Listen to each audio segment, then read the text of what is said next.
สนคนจนอย่างเรามุงด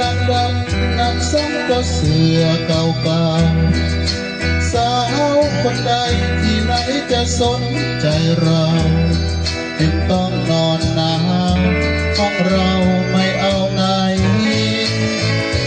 ห้องนอนของคนรวยคงมีคนสวยนอนซบแก้มใสของคนจนต้องทนซบหมอนหอมไม้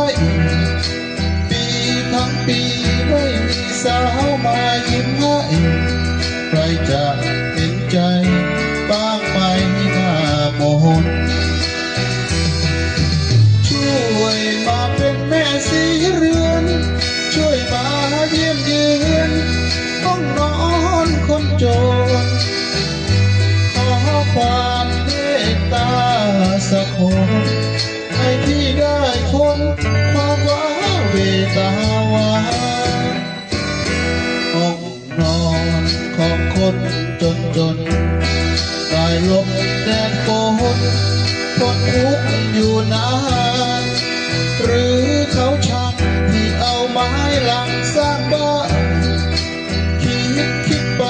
ที่อยากรื้อไม้เผาถ่านเขาไม่ต้องการห้องนอนคนจน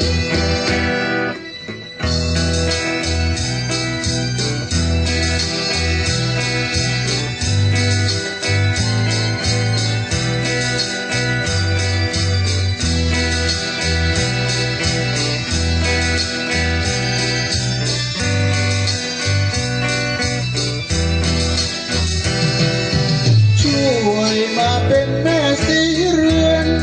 ช่วยมาเยี่ยมเยือนห้องนอนคนจนขอความเมตตาสักคน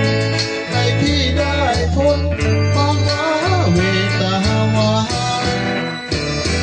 ห้องนอนของคนจนได้ลบแดดฝนทนทุกข์อยู่นานหรือเขาช่างที่เอาไม้หลังสร้างบ้านคิดไป